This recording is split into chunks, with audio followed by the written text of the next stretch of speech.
이번 주간 우리는 계속해서 제1 이사야서의 말씀을 듣고 있습니다. 당시 아람, 시리아의 왕 르친과 에브라임, 사마리아의 왕 페카가 남유다를 침공했지만 다윗에 대한 하느님의 약속 때문에 예루살렘을 함락하지 못합니다. 동시에 눈밖에 난 유다의 아하즈 왕에 대한 예언, 곧 이사야의 첫째 아들 스알 야수, 남은 자들이 돌아온다라는 이름 그대로 유다가 겪을 전대미문의 불행도 아울러 예언됩니다.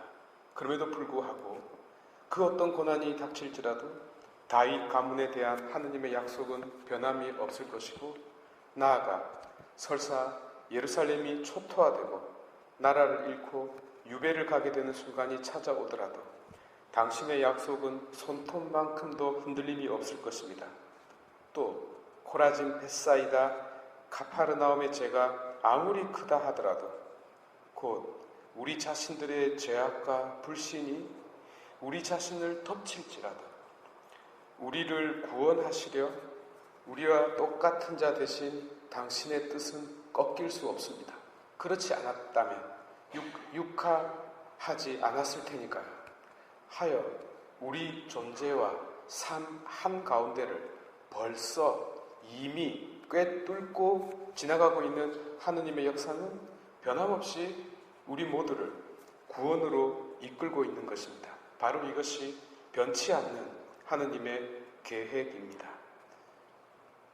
오늘 이사야 10장은 좀 더 구체적으로 북이스라엘을 칠 아시리아가 당신 진노의 막대기임을 알림과 동시에 당신 손 안의 도구였던 그 아시리아의 멸망을 아울러 예언하고 있습니다. 얼핏 보면 토사구팽 당한 것처럼 보이지만 아시리아는 스스로의 운명을 자초하고 있다는 것입니다. 그 이유가 바로 교만 때문입니다. 반면 복음은 어린이에게 드러내는 하느님의 모습을 대조적으로 보여줌으로써 겸손히 가져다주는 신앙의 위대함을 가르치고 있다 하겠습니다. 이제 우리가 신중하게 생각하고 조심스럽게 묵상해야 할 거리가 고스란히 남은 것 같습니다. 현재 이라크 바그다드 북쪽에 두 번째로 큰 도시 모술이 있습니다. 여기가 성경에서 말하는 니느웨입니다. 첫 번째 수도는 아수르였지만 그리고 수도를 계속해서 바꿉니다만 마지막 수도는 니느웨입니다. 이 아시리아 사람들은 현재까지도 살고 있습니다. 언어는 아람어를 사용했는데 예수님께서 이 언어를 썼습니다. 히브리어보다도 더 오래된 언어죠. 당했는데요. 아시리아야말로 인류 최초의 대제국이었으니까요. 이 사람들은 아랍인이 아닙니다. 셈족 계통의 메소포타미아 토착민입니다. 이들은 1세기 토마 사도를 통하여 기독교인이 되었다고 전해지고 있고 이슬람의 박해를 견디며 신앙을 지켰습니다. 그러다 19세기부터 개신교가 들어오기 시작했는데 이때 전도 활동에 대하여 거부와 박해 그리고 인종 청소가 일어납니다. 특히 1차 세계대전 때 영국 편을 들었어요. 그 결과 주위 국가와 민족으로부터 아시리아의 홀로코스트가 일어나 인구의 4분의 3이 인종 청소를 당합니다. 지금은 세계 곳곳으로 흩어졌고 많은 이들이 유럽과 미국에 살고 있습니다. 억지로 과거와 연관시키면 안 됩니다만 수천 년 전의 아시리아는 너무나도 잔혹했습니다. 어린 아이의 머리를 장난삼아 바위에 내리치는가 하며 피정복지의 고관 대작들의 코를 뚫어 끌고 가서 처형한 등 그들의 통치 만행은 참혹했습니다. 그래서 피정복민의 반란이 끊이지 않았고 그 결과 망하게 된 것입니다. 성경에도 이런 잔혹한 행동을 보도하고 있고 예언자는 교만 때문에 그렇게 안하무인격으로 통치했다고 전합니다. 이들의 역사는 정말 수천 년, 6천 년이 넘습니다. 이 수천 년을 거슬러 올라가야 하지만 오늘 성경과 관련된 것만 살펴보자면 기원전 8세기 티글라트 필레세르 3세가 군사 쿠데타로 정권을 잡은 뒤 강력한 군사력을 바탕으로 제국의 위험을 갖춥니다. 그 다음 살마네셀 5세와 그 유명한 사르곤 2세의 공동 통치 시절, 사르곤 2세는 BC 725년 북이스라엘 수도 사마리아를 3년 동안 포위 공격하여 결국 722년 멸망시킵니다. 722년 꼭 기억하시기 바랍니다. 동시에 북이스라엘 10지파의 백성들을 강제 이주시킴으로써 이스라엘의 비극이 시작됩니다. 사르곤 2세의 아들이 니느웨로 수도를 옮기고 페니키아와 블레셋을 공격하고 남유다 예루살렘까지 공격한 산헤드립입니다. 그는 예루살렘을 포위 공격하여 새장 속에 새처럼 가두었는데 하느님의 도우심으로 함락하지는 못합니다. 그리고 이대를 못 가 역사의 뒤안길로 사라지고 맙니다. 오늘 독서는 바로 이때를 말하고 있습니다. 비인간적이고 교만한 아시리아의 통치. 하느님은 이를 좌시하지 않겠다고 말씀하십니다. 실제로 얼마 못 가서 아시리아는 자신들이 저질렀던 파멸의 공포를 그대로 돌려받게 됩니다. 오늘날에 이르기까지 기독교로 개종하여 하느님의 백성으로 2000년을 넘게 살아왔지만 그들이 겪은 순환은 이루 말할 수 없는 대량 학살과 인종 청소라는 비극 그 자체였고 지금 이 순간에도 전 세계를 떠도는 난민으로 살아가는 민족이 되고 말았습니다. 성경은 이 원인을 교만이라고 계속 강조하는데요. 가슴에 새길만 하지 않습니까?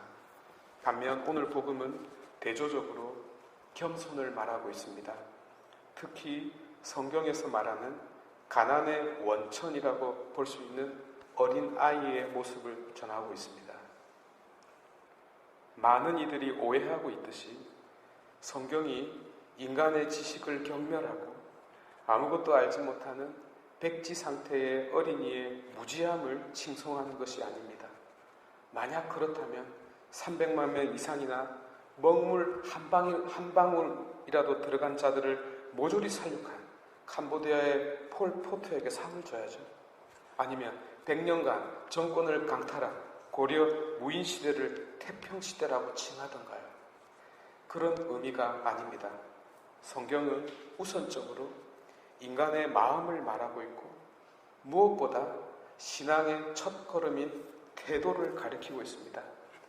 눈에 보이지 않는 이 모습을 눈에 보이는 모습으로 드러내고 있는 존재가 있는데 바로 어린아이들이라는 것입니다. 어린아이들은 온전히 믿고 온전히 받아들이고 온전히 의탁하고 온전히 사랑하고 온전히 기뻐하잖아요. 우리 성당 마당에 처음 발을 들여놓으면 입구에 겸손과 순종이라는 빌립비 2장의 내용을 볼 수 있습니다. 겸손이라는 단어가 여러 개가 있지만 여기에서 쓰여진 타페이노스라는 말은 가장 밑바닥에 가장 낮은 자리에 자신을 위치시킨다는 뜻입니다. 가장 밑바닥에 무엇이 있습니까? 땅이 있잖아요. 흙이 있잖아요. 세상 모든 자들의 발바닥 밑에 있고 그 발에 밟히고 있습니다. 그러면서도 세상 모든 것을 떠받쳐주고 있는 것이 흙이고 땅입니다. 다른 모든 이들을 자신보다 높이는 겸손. 이것이야말로 세상을 살리는 근원적인 힘이 아니겠습니까? 겸손이 그러하고 그리스도께서도 이런 겸손으로 곧 하느님의 위치를 버리시고 낮은 곳으로 오시고 더군다나 종의 모습으로 오시어 우리를 섬기는 자 되셨습니다. 그것도 모자라 당신 자신을 아낌없이 내어주기까지 온전히 우리를 위하여 to be nothing, 곧 아무것도 아닌 자가 됨으로써 오히려 우리의 구원자가 되셨습니다. 이런 원리로 설명하자면 말씀 아래에 자신을 위치시키는 것이 믿음이요 말씀 밖에 자신을 위치시키는 것이 불신입니다. 순종은 어떠합니까? 순종은 히페쿠스, 곧 어느 아래에서 듣는다는 뜻입니다. 선생님이 말씀을 하면 바로 그 밑에서 듣는다는 뜻입니다. 그래서 들음 아래에 자신을 위치시키는 것이 순종입니다. 여기 지세포 성도분들께서는 매번 성당을 드나들 때마다 자신도 모르게 자신을 가장 낮은 곳에 위치시켜 다른 이를 존중하고 동시에 하느님 말씀 아래에 자기 자신을 두는 분들로 살아온 것입니다. 그렇지 않나요? 하느님께서 참으로 소중히 여기는 지세포 성도 여러분, 우리는 매 미사 때마다 성체를 영하고 있습니다. 물론 개념적이지만요, 사제는 그리스도의 몸을 쪼개요. 빠수어요. 물론 이미 이것 자체가 빠수어져서 가루가 된 것을 반죽하여 만든 겁니다. 그리스도는 지금도 우리 입안에서 씹히고 갈기갈기 찢어지고 그 형체가 없어집니다. 우리가 성체를 영하는 것은 우리도 당신과 같은 자 되고 싶은 갈망 때문이 아닌가요? 오늘날 현대인들은 콘크리트처럼 너무 단단해서 부서지지 않습니다. 아시리아가 까마득한 그 옛날 이야기, 우리와 너무나 멀리 떨어진 곳의 이야기일까요? 그렇지 않습니다. 동시에 우리 주위에 우리가 만나는 어린 아이들은 얼마나 많습니까?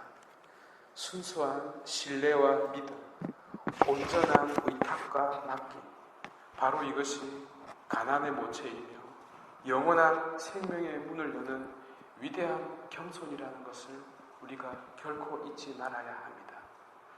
위대한 신앙은 바로 겸손 위에 서 있다는 것, 오늘 하루 깊이 묵상하는 시간 되었으면 좋겠습니다.